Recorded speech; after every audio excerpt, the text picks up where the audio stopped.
ہمارے بچے کئی بار جو ہے ہمیں لگتا ہے کہ جب تک بچہ 18 سال کا نہ ہو جائے، اس 18 ایئرس کی میجیکل ایج پر نہ پہنچ جائے، جب تک وہ میچور نہیں ہوگا، جب تک وہ بڑا نہیں ہوگا۔ حالانکہ اسلام کے اندر 18 سال نہیں، بلکہ اسلام میں جیسا ہی بچہ ہی ہٹس پیوبرٹی، یعنی کہ وہ بالغ ہوا، جو کہ 13-14 سال میں عام طور پہ ہو جاتا ہے، تو اب آپ اپنے عمل کے ذمہ دار خود ہیں، آپ اپنے اچھے برے کی ذمہ دار خود ہیں۔ اب آپ جو بھی اچھا یا برا کریں گے تو آپ کو اس کا اکاؤنٹ اللہ تعالیٰ کو دینا پڑے گا۔ اسامہ بن زید کے بارے میں آپ کو بتا دوں، اسامہ بن زید الحمدللہ تاریخ میں آتا ہے کہ نبی کریم صلی اللہ علیہ وسلم نے اسامہ کو مسلم آرمی کا سپہ سالار بنایا،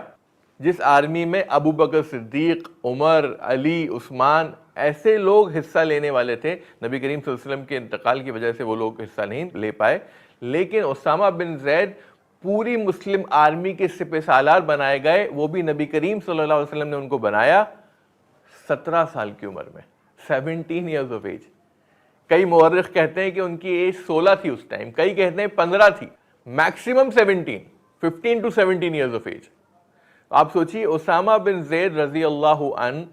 نبی کریم صلی اللہ علیہ وسلم نے 17 میکسیمم 17 ایئرز میں 17 سال کی عمر میں پوری مسلم آرمی کا سپہ سالار بنا دیا، اور اس آرمی میں ابو بکر صدیق، عمر، علی، عثمان رضی اللہ عنہم اجمعین یہ سب حصہ لینے والے تھے، لیکن نبی کریم صلی اللہ علیہ وسلم کا انتقال ہو گیا، اس وجہ سے یہ لوگ حصہ نہیں لے پائے۔ آج ہمارے 17 سال کے بچے کیا کر رہے ہیں؟ آج ہمارے 16 سال کے 15 سال کے نوجوان کیا کر رہے ہیں؟ موبائل میں ہیں، فیس بک پر ہیں، ٹویٹر پر ہیں، ڈسکوٹیکس میں ہیں، سنیما ہالس میں ہیں، مالز میں ہیں۔ اسامہ بن زید پوری مسلم آرمی کے سپہ سالار تھے، لیڈر تھے 17 سال کی عمر میں، وہ بھی میکسیمم۔ اور نبی کریم صلی اللہ علیہ وسلم نے اسامہ کی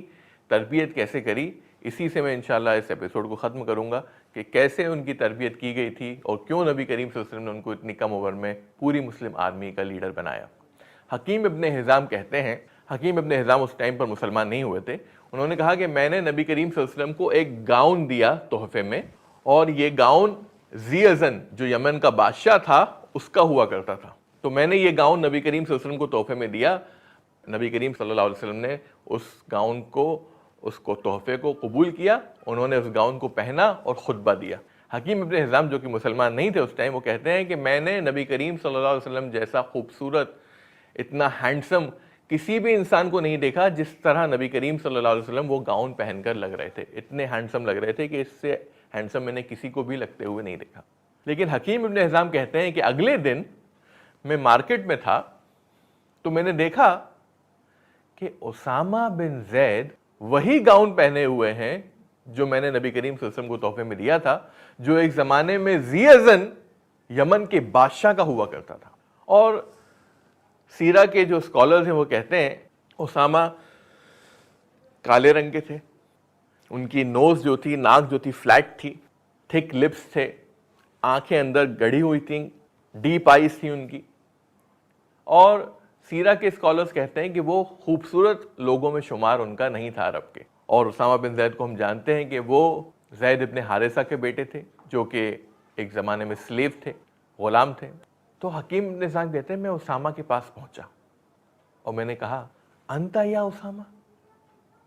تم اسامہ، تم وہ گاؤن پہنے ہو جو ایک زمانے میں ذی ازن کا ہوا کرتا تھا، یمن کے بادشاہ کا، تم اسامہ؟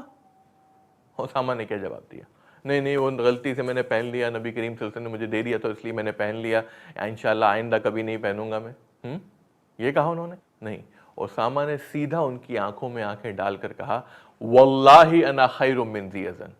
کہ اللہ کی قسم میں ذی ازن سے بہتر ہوں، اور اللہ کی قسم میرے والد اس کے والد سے بہتر تھے، اور میری ماں اس کی ماں سے بہتر تھی، کیونکہ میں اور میرے والد اور والدہ نے کہا لا الہ الا اللہ، لیکن ذی ازن اور اس کے پیرنٹس نے، اس کے ماں باپ نے نہیں کہا لا الہ الا اللہ۔ تو یہ تربیت تھی نبی کریم صلی اللہ علیہ وسلم کی، کہ آپ سلیو ہیں یا نہیں ہیں، آپ کالے ہیں یا گورے ہیں، آپ خوبصورت ہیں یا نہیں ہیں، لیکن سب سے بڑی دولت جو اللہ تعالیٰ نے آپ کو دی ہے، اسامہ اس چیز سے واقف تھے کہ اسلام سے بڑی دولت، لا الہ الا اللہ سے بڑی دولت کچھ نہیں ہے۔ اور اگر کسی کے پاس لا الہ الا اللہ نہیں ہے تو وہ سب سے زیادہ غریب انسان ہے۔ تو یہ تربیت جب نبی کریم صلی اللہ علیہ وسلم نے اسامہ کی کری تو آپ دیکھ سکتے ہیں کہ 17 سال کی عمر میں ماشاءاللہ پوری مسلم آرمی کے آپ لیڈر تھے۔ تو ہمیں اپنے بچوں کو صحابہ کی طرح بنانا ہے،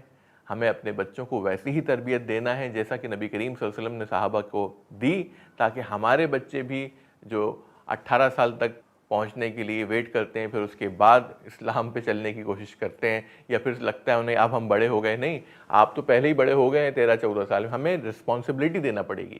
13-14 سال کے ہو گئے، گیو دیم رسپانسبلٹیز، تاکہ وہ اپنے آپ کو پہلے سے میچور سمجھیں اور اپنے آپ کو 18 سال تک اممیچور نہ سمجھیں۔